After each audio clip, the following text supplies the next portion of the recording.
Bom dia, tudo bem com vocês? Eu sou a professora Mônica, sejam todos bem-vindos a essa aula. Hoje nós daremos continuidade ao assunto da aula passada, que é doenças causadas por vírus.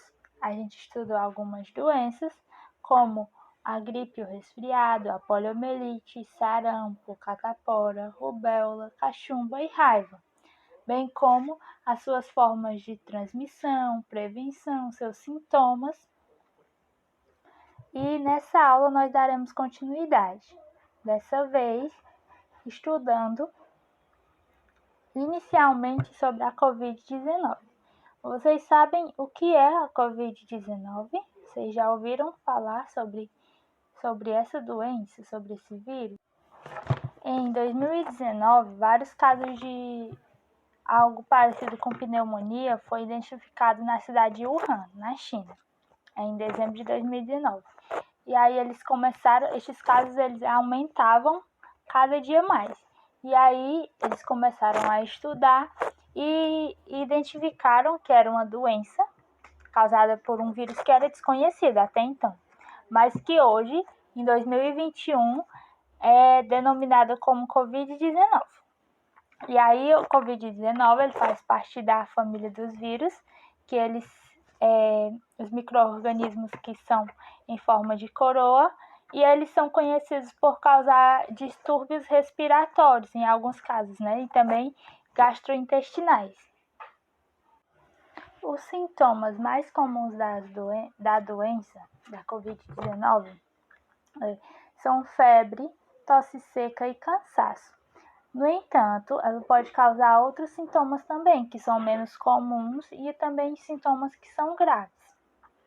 Em sintomas menos comuns, temos dores e desconfortos, dor de garganta, diarreia, conjuntivite, dor de cabeça, perda de paladar ou olfato, erupção cutânea na pele ou descoloração dos dedos das mãos ou dos pés.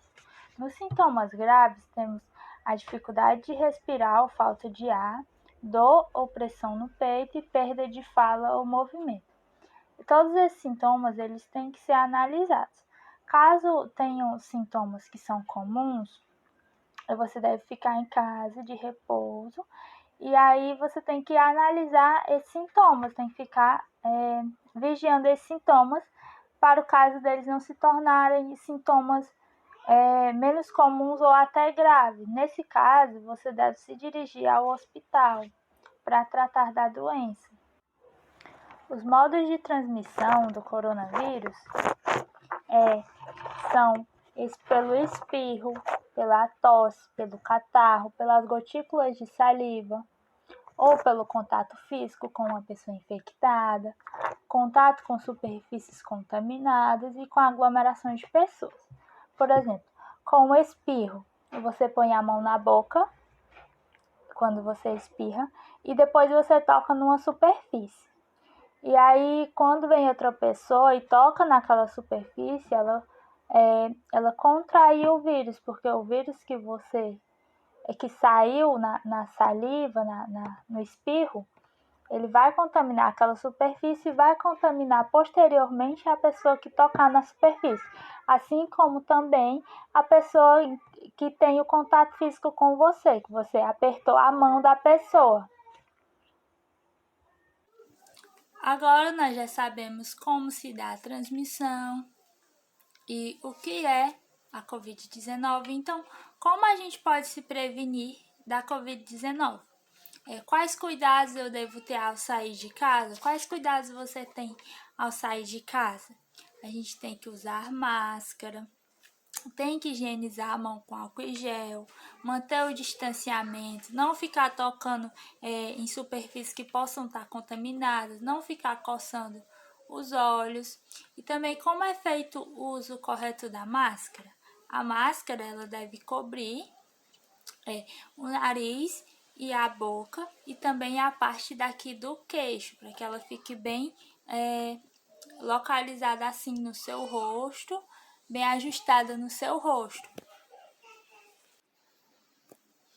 Assim, também é importante o distanciamento social, onde você deve ficar distantes das pessoas, de 1 metro a 1,5 metro, e assim evitar a circulação do vírus. Então, a gente tem aqui algumas formas de como prevenir do coronavírus, como lavar as mãos frequentemente com água e sabão, o uso do álcool em gel, gente, em caso que você não está em casa, que não tem água e sabão, mas se você estiver em casa, você pode usar água e sabão, que é tão eficiente quanto o álcool em gel. E aí, se você não estiver em casa, você pode usar o álcool em gel. E aí você também deve evitar tocar nos olhos, no nariz e na boca. Evitar o contato próximo com pessoas doentes, principalmente se você estiver sem máscara. Ficar em casa caso você esteja doente, você deve ficar em casa. E cobrir a boca e o nariz ao tossir e espirrar com um lenço de papel. E aí depois você joga esse lenço de papel.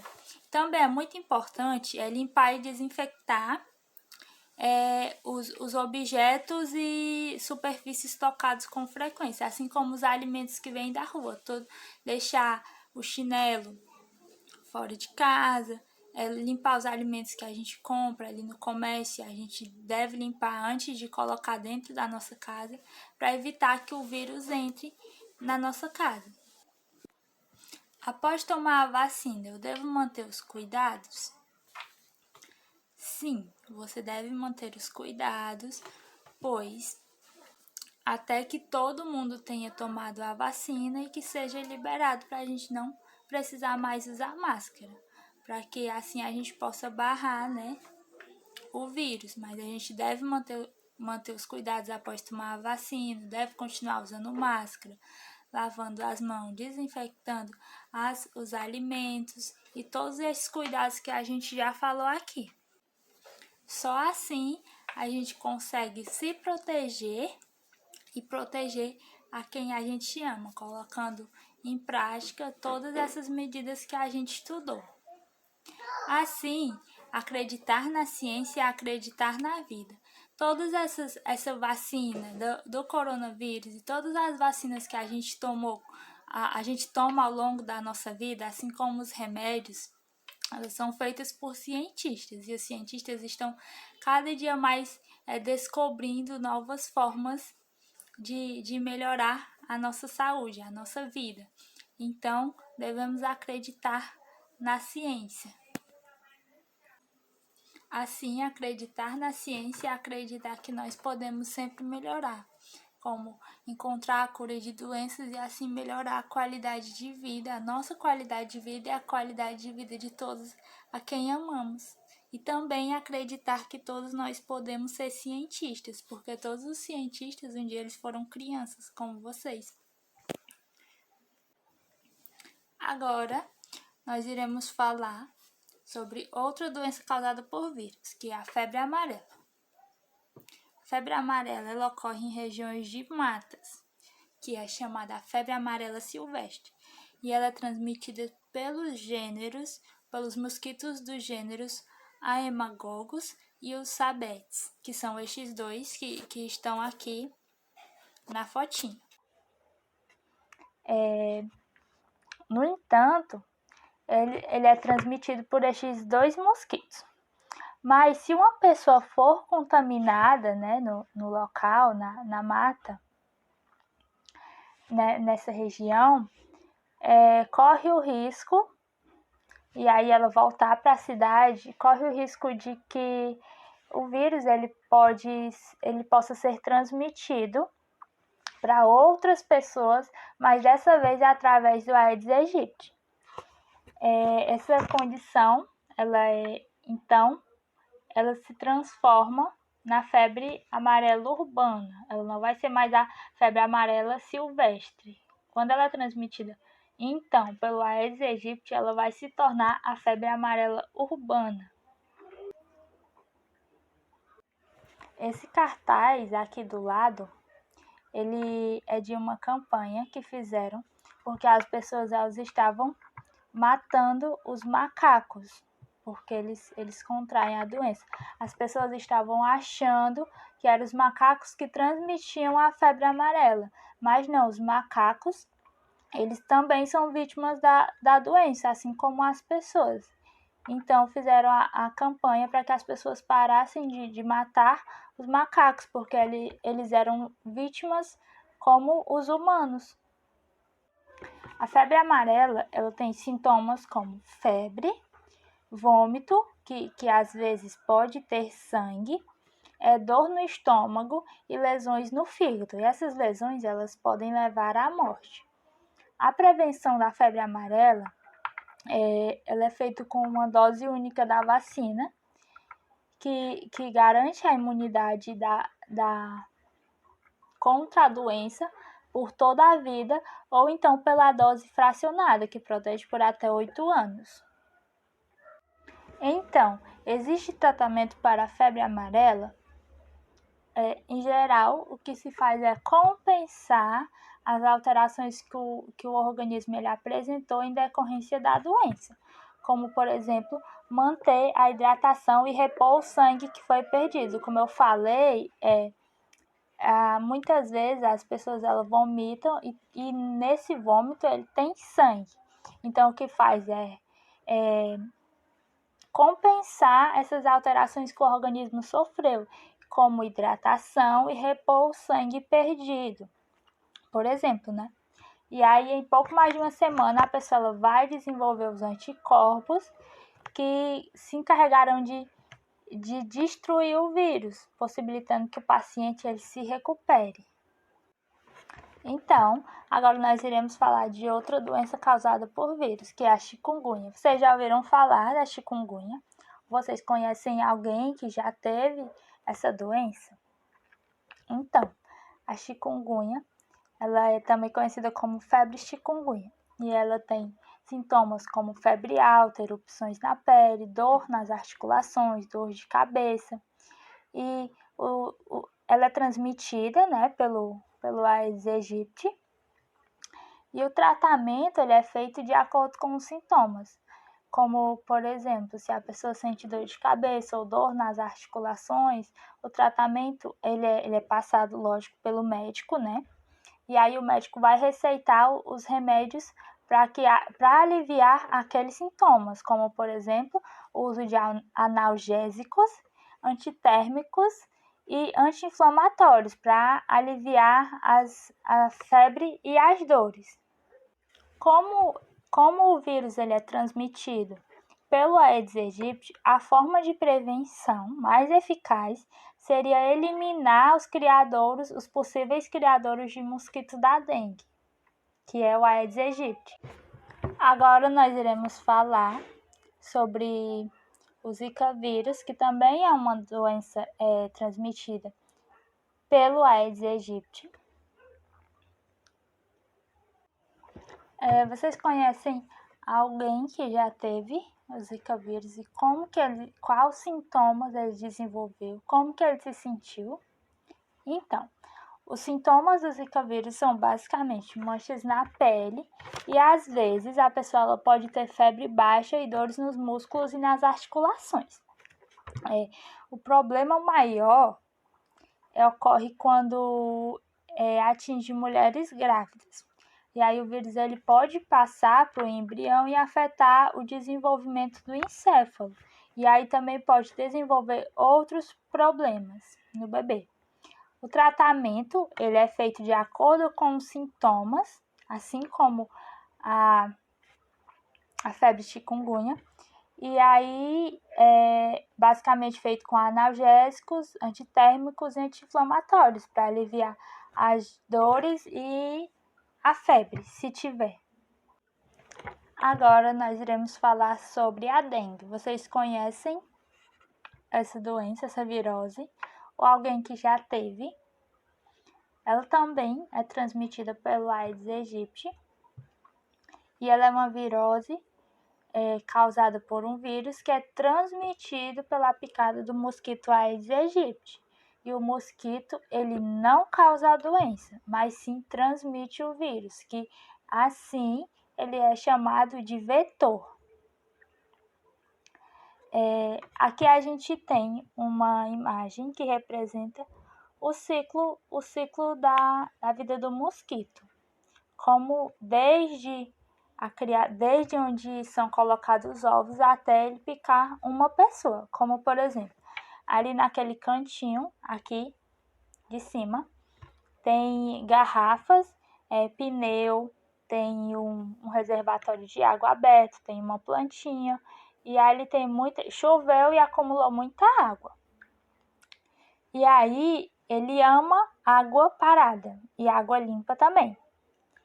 Então é o ideal para ele. Então a fêmea do mosquito, o mosquito da dengue, que a gente conhece por mosquito da dengue, mas o nome é Aedes aegypti, ela deposita os ovos ali. Ela viu a piscininha de água ali, ela foi lá e depositou os ovos. Com o tempo, esses ovos eles vão eclodir e aí os mosquitos eles vão nascer. E aí quando eles ficam adultos, ele tem cerca de 45 dias de vida. E aí nessa partezinha dali tem um mosquito já adulto. E aí agora só precisa picar uma pessoa. E aí quando ele pica uma pessoa, a pessoa apresenta, né, os sintomas, contrai o vírus e apresenta os sintomas e ele pode picar, ele pode contaminar em seu ciclo de vida até 300 pessoas, um só mosquito. Imagine vários mosquitos, que é o que acumula em um reservatório, por mais pequeno que seja. Quando a pessoa ela é picada pelo mosquito e ela manifesta os sintomas, ela tem sintomas como febre alta, mal-estar, cansaço, dores de cabeça, dores nos olhos, nos músculos e nas articulações, vômito, diarreia e vermelhidão no corpo. Então, pessoas com suspeita de dengue, elas devem procurar o atendimento médico imediato, porque os vômitos e a diarreia, elas podem provocar uma rápida desidratação. E aí depois disso, elas devem ter repouso e repor esses sais e líquidos que elas perderam com a diarreia e com o vômito. E nisso, a pessoa mais indicada para receitar esses remédios é o médico. O mosquito, ele ama água parada. Então, é necessário que a população não deixe acumular água em reservatórios, que fiquem expostos. Eles precisam estar cobertos, nem em garrafas, pneu ou vasos de planta. É preciso também e necessário que em regiões mais atingidas pela dengue, sejam feitas campanhas de educação e conscientização da população. E também outra medida muito importante, ela é promovida pela saúde pública, que é o uso de produtos que matam as larvas e os insetos adultos. Então é muito importante que quando passa aquele guardinha que põe o remédio na caixa, a gente deixar ele entrar para que ele possa pôr o remédio na caixa de água, para que não venha criar o mosquito, para que não venha ser um criador do mosquito lá na nossa caixa d'água. Então, agora a gente tem aqui algumas formas de prevenção contra a dengue.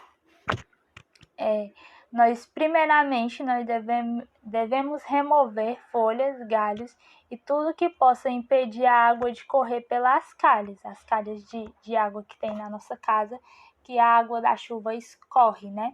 A gente tem que remover as coisas que estão lá e que impedem da água passar, para que elas não possam ficar empoçadas e possivelmente criar mosquito da dengue ali. E também entregar seus pneus velhos ao serviço de limpeza urbana, ou então a gente deve guardar num local onde esteja coberto e que eles não acumulem água.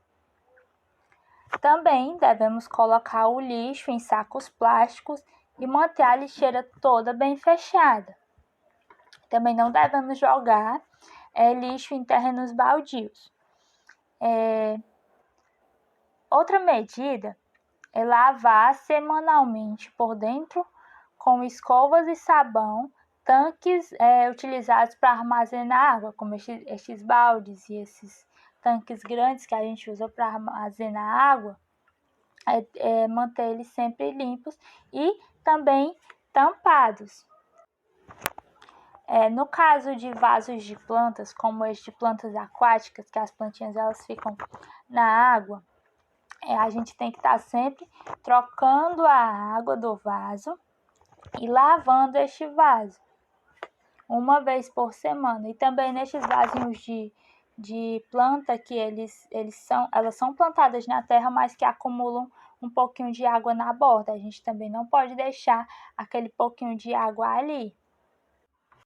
Então, devemos também, como medida de prevenção contra a dengue, manter bem tampados os tonéis e barris de água, encher de areia até a borda dos pratinhos dos vasos de planta, não deixar a água da chuva acumulada sobre a laje, manter a nossa caixa de água sempre fechada e com a tampa adequada, e também guardar garrafas sempre de cabeça para baixo, para que esses locais não possam acumular água e virar criador do mosquito. Agora, a nossa aula chega ao fim e nós temos a nossa atividade do dia. Na aula passada, a gente entrevistou, os nossos familiares sobre essas doenças causadas por vírus. Na aula de hoje, nós iremos ser investigadores ou detetives. E aí a gente estudou aqui sobre a dengue, sobre o Aedes aegypti, e a gente viu as formas de prevenir essas doenças. E a gente vai investigar na nossa casa se a gente tem vasos de plantas com acúmulo de água, ou garrafas, com a boca para cima, ou pneu com acúmulo de água, caixa d'água sem proteção, ou então reservatórios de água que possam vir a ser criadouros do mosquito. Então, nós iremos investigar no nosso quintal ou em volta da nossa casa se tem esses reservatórios de água. Caso tenha, como nós sabemos o que deve ser feito, A gente tem que tampar a caixa d'água, tem que tirar a água do pneu, ou então entregar, para colocar no lixo. Garrafas com a boca para baixo, com o gargalo para baixo, cobrir os reservatórios de água, colocar areia nos vasinhos de planta e todas as outras medidas que a gente estudou hoje.